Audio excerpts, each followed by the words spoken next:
Praise lord. Good morning. యేసుని స్వరం కార్యక్రమానికి ప్రేమతో స్వాగతం. ఈ ఉదయకాలం దేవుని వాక్యము ధ్యానించుకుందాం. యోహాను సువార్త 14వ అధ్యాయము 18వ వచనం. మిమ్మల్ని నేను అనాథులుగా విడవను, మీ వద్దకు వచ్చేదను. మిమ్మల్ని నేను అనాథులుగా విడవను, మీ వద్దకు వచ్చేదను. పిల్లరా, ఈ ఉదయకాలం దేవుని వాక్యం చూసినట్లయితే, మిమ్మల్ని నేను అనాథులుగా విడవను, మీ దగ్గరికి వస్తాను. మీ మాట వినాలి. అనాథులు ఎవరు? దిక్కు లేని వాళ్ళని అనాథులు అంటాం మనం. ఎవరు లేని వాళ్ళని ఏమంటాం అంటే వీళ్ళు అనాథులు. పిల్లరా, ఒక విషయం గమనించాలి.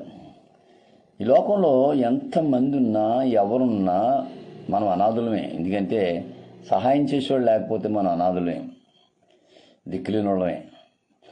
మనకి సహాయం చేసేవాళ్ళు సమయానికి రాకపోతే మనం అనాథులమే. చాలాసార్లు చాలామంది అనుకునే ఉద్దేశం ఏంటంటే వీళ్ళకి ఎవరు లేరు, అనాథులని. ఒకటి జ్ఞాపకం చేసుకోండి, ఇక్కడ ప్రభు అన్న మాట, మీరు అనాథులుగా మిమ్మల్ని విడవను, నేను వస్తానంటున్నాడు ఆయన.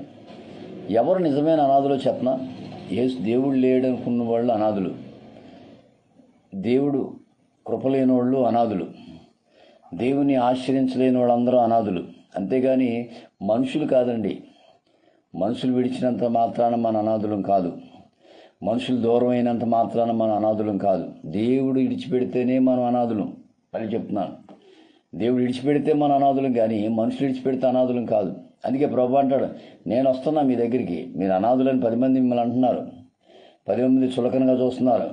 వీళ్ళకి ఏముందిలే, వీళ్ళకి ఎవరున్నారులే, వీళ్ళు ఏం చేయగలుగుతారులే, వీళ్ళ వల్ల ఏం జరుగుద్దులే అని కొన్నిసార్లు మనకి వ్యతిరేకంగా కొంతమంది తిరగబడతారు. వ్యతిరేకంగా మనం మాట్లాడుతుంటారు. వీళ్ళ అనాథులు, వీళ్ళకి ఎవరు లేరు, దిక్కులేనోళ్ళు. ప్రభు అంటున్నాడు, నేను వస్తాను, మిమ్మల్ని నేను అనాథులుగా విడిచిపెట్టను. ఈ మాటలు వింటున్న ప్రియ దేవుని బిడ్డ, గమనించాలి, నువ్వు అనాథివి కాదు. You are not alone. Jesus always with you. కొన్నిసార్లు మనం పొరపడతాం, అదే పొరపడుతుంటాం. మేము అనాథులు అయిపోయాం, మాకెవరు లేరు. అనాథ శరణాలే ఉంటాయి. చాలా చోట్లకి వెళ్ళి మేము సాయం చేసాం. అయితే వాళ్ళని చూసినప్పుడు అనిపిస్తుంటుంది, ఎందుకు ఇందులో ఉన్నారంటే అందరూ వదిలేశారు కాబట్టి వాళ్ళు అనాథులు అయ్యారు. అవును, ఈ లోకంలో వదిలేస్తారండి. మేము ఒక జీవకారణ సంఘానికి వెళ్ళినప్పుడు ఒక తల్లి చెప్తుంది, పళ్ళు కాయలు దుప్పట్లు పంచడానికి వెళ్ళినప్పుడు ఒక తల్లిని అడిగే, అమ్మ ఎవరున్నారంటే, అయ్యా నాకు 3 మంది ఉన్నారంది. నాయనా నాకు చాలామంది ఉన్నారు. నీకెవరున్నారంటే, నాకు కొడుకు కూతురు. ఎక్కడున్నారు? కూతురు అమెరికాలో డాక్టర్ అయ్యా, కొడుకు హైదరాబాద్లో జాబ్ చేస్తున్నాడు. మరి ఎందుకమ్మా ఇక్కడికి వచ్చావు? ఏంటి నీ పరిస్థితి అంటే, వాళ్ళకి చూడటానికి నన్ను సమయం లేదంట బాబు, టైం లేదంట. నా కూతురు మరి అమెరికాలో డాక్టర్ కదా, నా కొడుకు హైదరాబాద్లో ఉంటాడు కదా అని ఏదో చెప్పుకుంటూ వాళ్ళకి టైం లేదంట చూస్తానికి, తల్లిని చూస్తానికి. ఎంతకంటే భయంకరం ఏదైనా ఉందండి? ఆలోచించండి ఒకసారి. మా కళ్ళమ్మ నీళ్ళు వచ్చినాయి. ఏంటమ్మా ఎందుకంటే సార్ అంటే, లేదండి నాకు చూడటానికి టైం లేదు పాపం వాళ్ళకి. వాళ్ళదేం తప్పు కాదు, ఆ జాబ్ అట్టుండి. జాబ్ ఎక్కడి నుంచి వచ్చింది? వాళ్ళ జాబ్ ఎక్కడి నుంచి వచ్చింది? కని పెంచి పెద్ద చేసి ఒక స్థితికి నిలబడాలంటే జాబ్ వచ్చింది. జాబ్ వచ్చిన తర్వాత తల్లిని చూసుకుంటే టైం లేదంట. ఆ తల్లి అంటుంది మాతోని, అయ్యా వాళ్ళకి ఖాళీ లేదయ్యా, నన్ను చూస్తారు, డబ్బులు ఇస్తారు, అన్నీ చేస్తారు, చూస్తారు, ఖాళీ లేదయ్యా. పాపం వాళ్ళు మాత్రం ఏం చేస్తారు? ఉద్యోగాల్లో పడిపోయి. ఉదయకాలం ఈ మాటలు వింటున్న ప్రియ దేవుని బిడ్డ, గమనించు. ఒకవేళ మనుషులందరూ అనాథులుగా నిన్ను అనాథారంలో పడేసినా, ఇంకో దగ్గర తోసేసినా, ఇంకో దగ్గర వదిలేసినా, నువ్వు ఒక్కటి మాత్రం జ్ఞాపకం చేసుకో, యేసు ప్రభు జీవం కలిగిన దేవుడు నీతో ఉంటాడు. అదే ఆయన ఖచ్చితంగా మాట్లాడుతున్నాడు. మిమ్మల్ని నేను అనాథులుగా నేను విడవను అంటున్నాడు ఆయన. అందరూ విడిచిపెట్టేసినా నేను మిమ్మల్ని వదలను. I never leave you.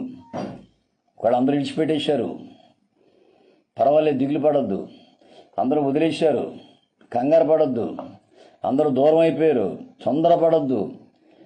నేను మిమ్మల్ని అనాథులుగా విడవను, మీ దగ్గరికి వస్తాను. ఖచ్చితంగా యోహాను 14:18లో ప్రభు శిష్యులతోనూ జనసమూహంతో చెప్పిన మాట ఏంటంటే, ఒకవేళ నేను వెళతానని మీరు అనుకుంటారేమో, అనాథులుగా మాత్రం వదలను. ఉదయకాలం ఒకవేళ వదిలేశారు నిన్ను, నువ్వు అనాథగా అనుకుంటున్నావా? అయ్యా నాకు ఎవరు లేరయ్యా, నా సొంత వాళ్ళు వదిలేశారు, నా కొడుకు కోళ్ళు వదిలేశారు, లేదా కూతురు అల్లుడు వదిలేశారు, అన్నదమ్ములు వదిలేశారు, బంధువులు వదిలేశారు, ఎవరో పట్టించుకుంటలా, ఎవరు ఎలా ఉన్నామని కూడా నన్ను అడగట్లేదు, చాలా బిజీ అయిపోయారు వాళ్ళు, మా పరిస్థితి ఏం అర్థం చేసుకుంటలేదని ఒకవేళ దుఃఖంతో నువ్వు ఉంటే, వేదంతో నువ్వు ఉంటే, ఈ ఉదయకాలం యేసుని స్వరం ద్వారా దేవుడు అంటున్నాడు, నేను మిమ్మల్ని అనాథులుగా విడవను, మీ దగ్గరికి వస్తాను.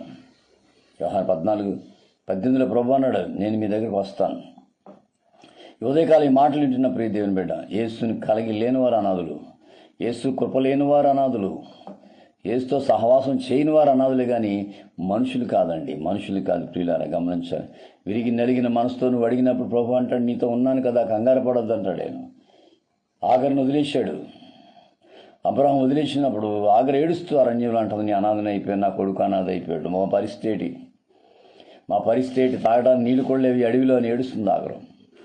అనాథ బతుకు అయిపోయింది, నా కొడుకు తినాదని ఏడుస్తుంది. దేవుడు పైనుంచి మాట్లాడుతున్నాడు, ఆగరు నీకేమొచ్చింది, నేను లేనా అన్నాడు దేవుడు. వీళ్ళారా గమనించాలండి, మనం ఎప్పుడు కూడా మనుషులు పడి అడగకూడదు. మనుషులు చేయలేదు, మనుషులు చూడలేదు, మనుషులు పెట్టట్లేదు, మనుషులు అడగట్లేదు. వద్దండి, వద్దొద్దు. దేవుడు వైపు చూడు. దేవుడు వాగ్దానం నమ్ము. నువ్వు దేవుడు వాగ్దానం చేశాడు అక్కడ, మిమ్మల్ని నేను అనాథులుగా విడవను, మీ దగ్గరికి వస్తాను. ఈ ఉదయకాలం ఒకరిని ఓడి వదిలేశారా, దూరం అయిపోయారా, వేదంతో ఉన్నావా, కృంగిపోతున్నావా, నా పరిస్థితి ఏంటి అని అనుకుంటున్నావా? కంగారు పొద్దాడు. అయ్యా మీరు దిగులు పడకండి, అమ్మ నువ్వు దిగులు పడకు. నా వాళ్ళు వదిలేశారండి, నన్ను పలకరించట్లేదు. నా వాళ్ళు వదిలేశారండి, ఫోన్ కూడా చేయట్లేదు. నా వాళ్ళు వదిలేశారండి, నా ఆరోగ్యం గురించి అడగట్లేదు, అసలు ఎవరు పట్టించుకుంటలేదండి అని అనుకుంటే, ఈ ఉదయకాలం యేసు స్వరం ద్వారా దేవుడు అంటున్నాడు, నిన్ను నేను అనాథులుగా విడిచిపెట్టను, మీ దగ్గరికి వస్తాను. I will come to you, నీ దగ్గరికి వస్తాను అని ప్రభు మాట్లాడుతున్నాడు. ఉదయకాలం యేసు స్వరం ద్వారా ధైర్యం తెచ్చుకో. చాలాసార్లు జరిగే, చాలామందికి దినాలు చూసినప్పుడు అదే వెళ్ళి కొన్నిళ్ళకే పలకరించినప్పుడు వాళ్ళు అంటారు, అయ్యా కొడుకులాగా ఆదుకుంటున్నావు, కొడుకులాగా ఆహారం ఇస్తున్నావు, కొడుకులాగా డబ్బులు ఇస్తున్నావు అని అంటారు. నా కళ్ళ నీళ్ళు వస్తావని చూసినప్పుడు, ఏమన్నా నీకు ఎంతమంది కొడుకులండి? 2 కొడుకులండి. ఏం చేస్తున్నారు? ఏం చేయట్లేదండి, చూడట్లేదండి, తిరుగుతున్నారని అంటారు. ఎంత బాధ అండి ఈ దినాల్లో. కొంతమంది అంటారు, అయ్యా మాకు చాలామంది బంధువులు ఉన్నారండి, నా పరిస్థితి బాగోక ఎవరు నా దగ్గరికి రావట్లేదండి, మరి ఎలాగమ్మా నీ బతుకు? ఇదిగోండి ఇలాగే ఈ పెన్షన్ ద్వారా దాని ద్వారా బతుకుతున్నానండి అంటప్పుడు చాలా బాధ కలుగుతుందండి. ప్రియులారా గమనించాను. నేను ఒకటే చెప్తాను, నువ్వు ఎప్పుడు కూడా మనుషుల వైపు చూడొద్దు, ప్రార్థన చేయి విరిగి నలిగిన మనసుతో. నా పరిస్థితి ఇలాగైపోయిందని దేవుడిని అడిగి చూడమ్మా. ఈయన సజీవుడు అయ్యా, దేవుడిని అడుగు. ఈ సజీవుడు అండి, ఈజ్ ఎ లివింగ్ గాడ్. ఖచ్చితంగా సహాయం చేస్తాడు. మాట ఇచ్చి మాట నెరవేర్చేవాడు అని మాటలు మార్చేవాడు కాదండి, మాట మార్చేవాడు కాదు, మాట తిప్పుకునేవాడు కాదు యేసయ్య. బైబిల్లో ఎన్ని వాగ్దానాలు చేశాడు, అన్ని వాగ్దానాలు కూడా నెరవేర్చాడు తెలుసా మీకు? ప్రతిదీ కూడా. మిమ్మల్ని అనాథులుగా మీ దగ్గరికి వస్తాడని వచ్చాడు. సింహంలో దిక్కులేనుగా ప్రార్థన చేసుకున్న దానియేలు దగ్గరికి వచ్చాడు. అడవిలో ఆగరు ఏడుస్తుంటే నా పరిస్థితి, నా కొడుకు పరిస్థితి అన్నప్పుడు వచ్చాడు ప్రభు, సహాయం చేశాడు. నువ్వు దిక్కులేని దానివి కాదు. గమనించాలి. చాలాసార్లు మనం ఏడుస్తుంటాం, నాకెవరు లేరు, నా పరిస్థితి ఏంటి అని బాధపడుతుంటే, ఉదయకాలం యేసు స్వరం ద్వారా, అమ్మా అయ్యా దేవుడు ఉన్నాడు, కంగారు పడొద్దు, నీ వేదన తెలుసు, నువ్వెంత కృంగిపోతున్నావో తెలుసు, ఎంత ఏడుస్తున్నావో తెలుసు, ఎంత నలిగిపోతున్నావో దేవుడు తెలుసు. తెలియదని నువ్వు అనుకోవద్దు. నువ్వు కాల్చిన ప్రతి కన్నీరు భూమి మీద పడకముందు ఒక భక్తుడు అన్నాడు, యేసయ్య పాదాల మీద పడద్దంట వెళ్ళి. నువ్వు మోకరించి ఏడ్చినప్పుడు ఆ కన్నీళ్ళు జారినప్పుడు ఒక భక్తుడు అన్నాడు, భూమి మీద పడకముందే యేసయ్య పాదాల మీద పడద్దంట అది వెళ్ళి. నిజమండి, నా జీవితంలో ఎన్నోసార్లు ఏడ్చాను, కన్నీరు కార్చాను, ఉపవాసాలు ఉన్నాను, బాధపడ్డాను, వేదన పడ్డాను, విరిగి నలిగిన మనసుతో పాటలు రాసుకున్నాను. చాలా దిగులుతో ఉన్నప్పుడు, ఏడుస్తున్నప్పుడు ప్రభు నన్ను ఆదరించారు, ధైర్యపరిచారు. ఇప్పటికీ ఆయనే ధైర్యపరుస్తున్నాడు. మా నిరీక్షణ, మా గురి ప్రభు. ఉదయకాలం ఈ మాటలు వింటున్న ప్రియ దేవుని బిడ్డ, ఒక్కసారి ఆ ప్రభుని జ్ఞాపం చేసుకుంటున్నావా?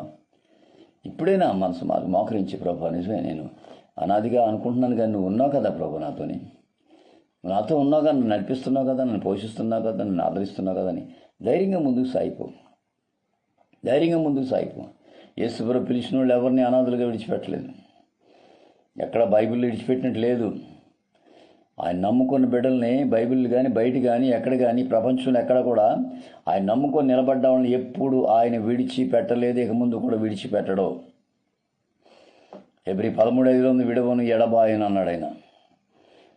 విడువని ఎడబాయనన్నాడు. ఇర్మియాతో మాట్లాడి నిబ్బరం కలిగి ధైర్యంగా ఉండు, నేను నీతో ఉన్నానని అంటాడు. ఉదయకాలం ఈ మాటలు వింటున్నా ప్రియ దేవుని బిడ్డ, కురింగిపోతున్నావా? వేదంతో ఉన్నావా? బాధతో ఉన్నావా? ఏం చేయాలో అర్థం కావట్లేదా? ఎలా బ్రతకాలో అర్థం కావట్లేదా? మనుషుల వల్ల కృంగిపోతున్నావా?